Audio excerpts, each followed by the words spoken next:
Première merveille, Romains 4, verset 25. Romains 4, verset 25. C'est la merveille de la justification. La merveille de la justification. Il dit lequel Jésus a été livré pour nos offenses. Livré pour nos offenses.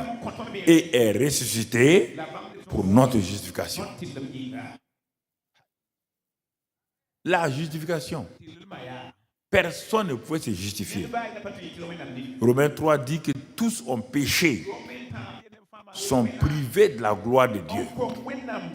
Tous les hommes ont perdu la gloire de Dieu. Lui vient, par sa mort, il nous réconcilie avec le Père. Par sa résurrection maintenant, il vient nous justifier gracieusement. Et cette justification-là, il est dit au Romains 8, verset 1, que cette justification-là, dans Romains 8, verset 1, il n'y a donc maintenant aucune condamnation pour ceux qui sont en Jésus-Christ. La justification fait quoi? Te donne la capacité de t'arrêter devant Dieu. Si tu as compris, dans ta prière, il n'y a aucune culpabilité en toi. Tu parles à Dieu comme ton Père, sans peur, sans culpabilité. Et quand tu es devant Satan, il n'y a aucune peur. C'est pourquoi Jésus, le juste, quand il était devant Satan, il n'a pas eu peur. C'est pourquoi David, quand il a compris la justification même dans l'Ancien Testament, devant Goliath, il n'a pas eu peur. Devant ses soldats, avec des cailloux dans les mains pour le lapider. Il connaît bien ses soldats. Ce sont des vrais commandos. Mais il n'a pas eu peur. L'élément, c'est une merveille. Pourquoi tu n'arrives pas à prier? Pourquoi tu es agité? Parce que tu n'as pas compris que tu es justifié. Et il faut que ça soit des gens qui prient pour toi. Il faut que toi, tu loues des gens pour prier pour toi. Parce que tu es un fils rempli de culpabilité, rempli de complexes d'infériorité. Tu n'as pas compris que tu as été justifié. Tu n'as pas compris que la résurrection de Christ est ta justification. Il n'y a plus de condamnation sur toi. Aucune condamnation, mon frère. Donc la justification, c'est la première merveille. Parce que quand Satan te regarde, il dit, mais on dirait que c'est la même personne. Les démons disent, chef, on ne peut pas s'approcher de lui, on ne peut plus le condamner. On dit pourquoi? Parce que quand Christ est ressuscité, il est ressuscité avec Christ. Et maintenant, il est justifié. Il a la paix avec Dieu. Mon frère, ma soeur, tant que tu n'acceptes pas la justification, par la première chose de la résurrection, Satan va te... Quand tu pêches un peu, il te condamne. Quand les gens murmurent, il a péché. Toi, tu es découragé. Tu attrapes ta tente, tu t'assois. Seigneur, pourquoi tout ça là? Tu ne comprends pas que tu as été justifié. C'est pourquoi on dit le juste là. Celui qui a été justifié là, il tombe 7 fois il est relevé. Le juste ne reste pas couché. Parce qu'il est tombé. Il ne reste pas pour pleurer. Non. Le sang de Christ est là pourquoi? Il confesse ses péchés et il est justifié. Et il se lève, il continue. Ça, c'est le problème qui n'a pas été expliqué au christianisme, aux chrétiens. Donc, les chrétiens sont avec des fardeaux sur eux, dans un complexe. Dès les jours que le pasteur prêche sur le mensonge, et tu vois plusieurs chrétiens qui baissent la tête, c'est de moi qui parle. J'ai péché, j'ai menti hier. Est-ce que tu as menti devant moi? Tu as confessé, non? Tu as confessé ton mensonge. Mais tu es lavé? Il n'y a pas de condamnation? Pourquoi tu baisses la tête? Quand on parle d'un péché, toi tu baisses la tête. Tu n'as pas compris la justification? La justification, c'est un revêtement nouveau sur ta vie. Il dit, on ne peut pas condamner celui qui est justifié. Il faut que ça, là, Satan n'a pas ce pouvoir-là.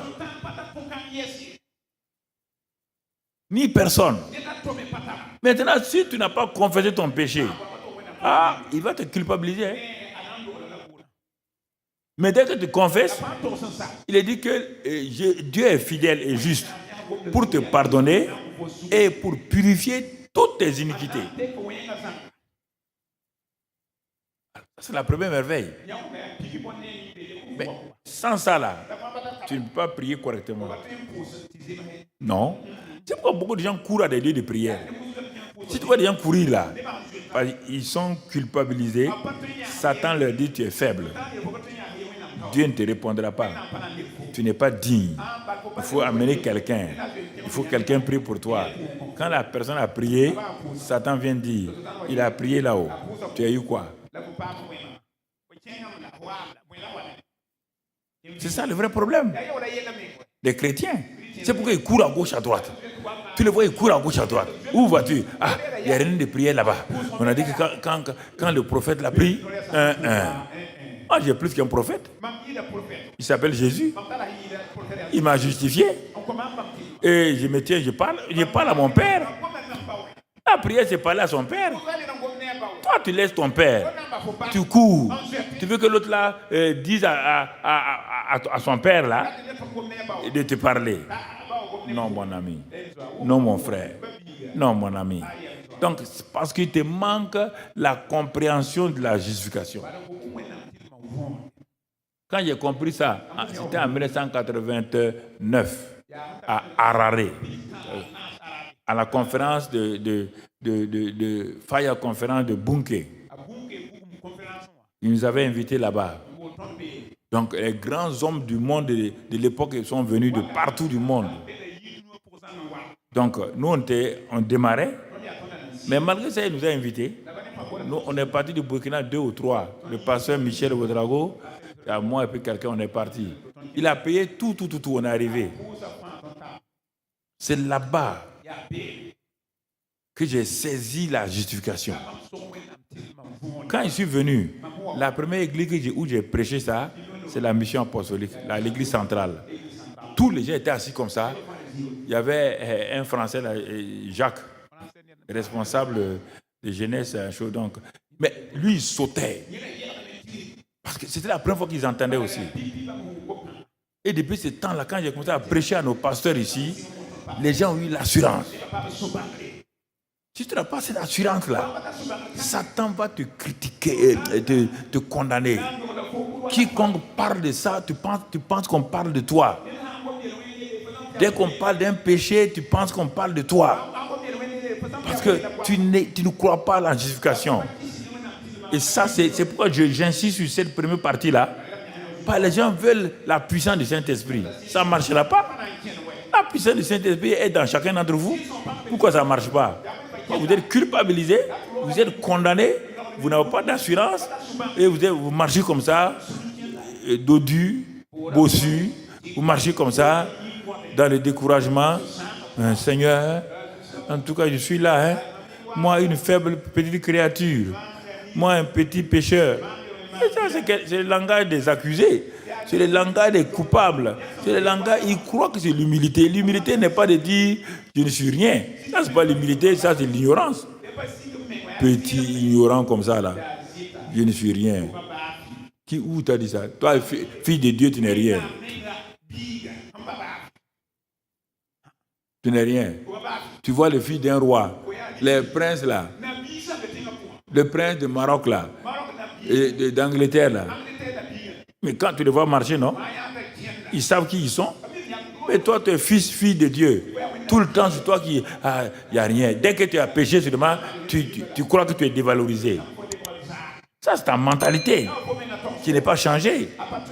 Alors, on part de là. C'est la base. De la base. C'est pourquoi quand le fils prodigue voulait revenir vers son père, il a dit, j'irai vers mon père. Je n'ai plus le droit d'être appelé fils. Je veux que mon père me rétrograde au niveau d'un serviteur, d'un mercenaire.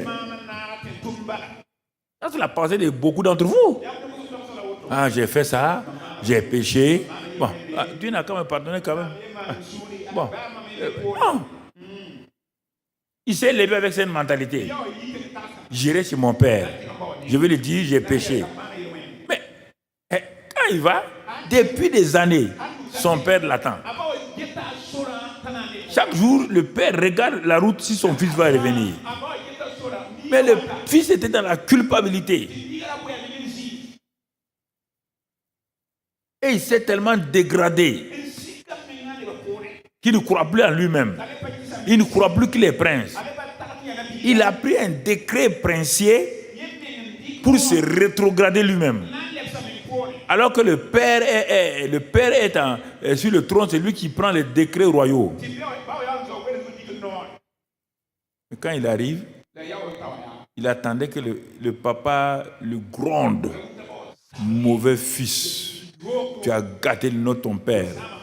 Toi, c'est qui? Mais au lieu de ça, il voit les bras ouverts de son père. Ah non, peut-être il veut m'étouffer. Peut-être le père veut m'étouffer. Non, le père l'embrasse. Il dit, enlevez ces habits sales là. Ah bon? Les habits de la culpabilité, enlevez. Les habits de la condamnation, enlevez. Les chaussures, enlevez. Apportez-lui les belles robes que j'ai préparées. Habillez-le. Ce n'est pas fini. C'est un prince. Son trône est resté là. Son trône n'a pas changé. Mettez-le sur le trône. Et le retour d'un prince se fête.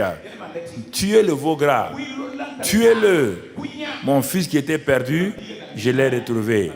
Le fils veut parler. Il dit, tu vas dire quoi? Dans ma maison là, tu es prince. Dans ma maison là, tes habits que tu as amenés là, est-ce que j'ai parlé de ça? C'est ça la justification. C'est ça la justification. Mais si tu ne comprends pas ça, tu vas aller à l'église.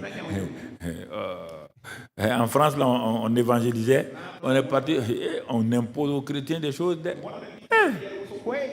Des gens s'agenouillent.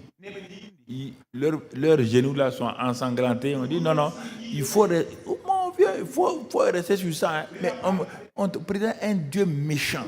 Aïe! Quel est le père qui va faire ça à son enfant? On frappe et c'est une femme là.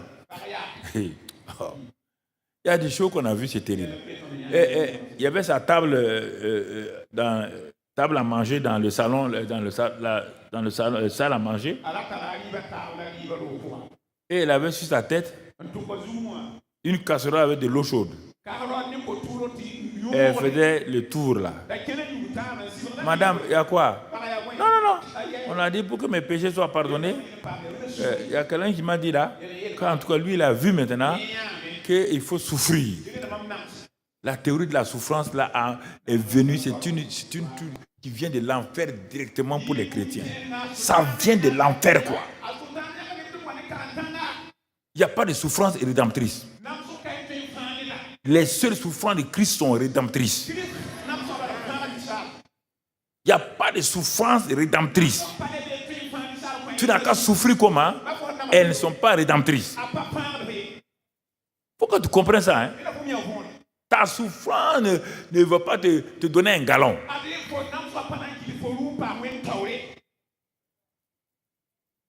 Madame, posez votre eau chaude là. Vous pouvez vous brûler. On vient vous annoncer l'évangile simple. L'évangile simple. Ah bon? L'évangile, c'est ça? Oui. On n'a pas besoin de souffrir. Non. Christ a... Ouvrez la Bible. Christ a souffert pour vous. Vous ne lisez pas la Bible et on vous tient esclave. C'est terrible. Vous ne lisez pas la Bible. Parce que les gens savent que vous allez lire la Bible là. Vous n'êtes plus leur esclave. Ils ne peuvent plus vous manipuler. On dit aux gens des livres de philosophie. Des livres de philosophie qu'on ne comprend même pas. Mais on refuse qu'on lit la Bible. Quelle aberration. Quelle aberration. Jésus dit, les enfants prennent plaisir à mes paroles.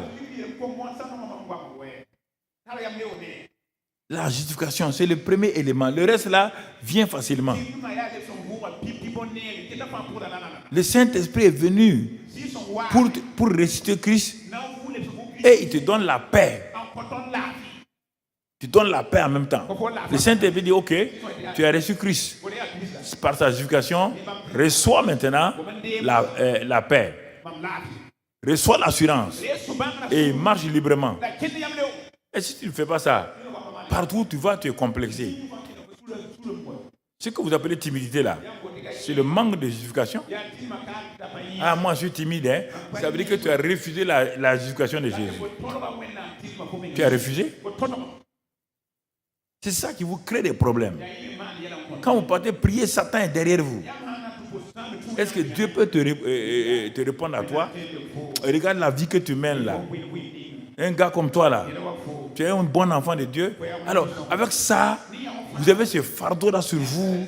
Vous auto-flagellez. Vous auto-flagellez vous-même. Toutes sortes de souffrances. Vous ne mangez pas. Vous ne buvez pas. On dit, mais c'est pourquoi? Non. Non, ce que j'ai fait à Dieu là, je veux payer. Toi, tu veux payer le prix? Tu peux payer le prix des péchés? Arrêtez ces idées, des choses bêtes là, que les gens ont mis dans votre tête. Ils veulent vous manipuler. Les hommes aiment manipuler les gens. Il faut être libéré de ça. J'ai dit à tout le monde, pasteurs et prêtres, je leur ai dit, vous manipulez les gens. Manipulez les gens. Libérez-les. Christ est venu libérer. Vous les avez pris pour en faire des esclaves. Quelle est cette histoire-là? Il dit, mais si vous pouvez me dire le contraire, dites-moi.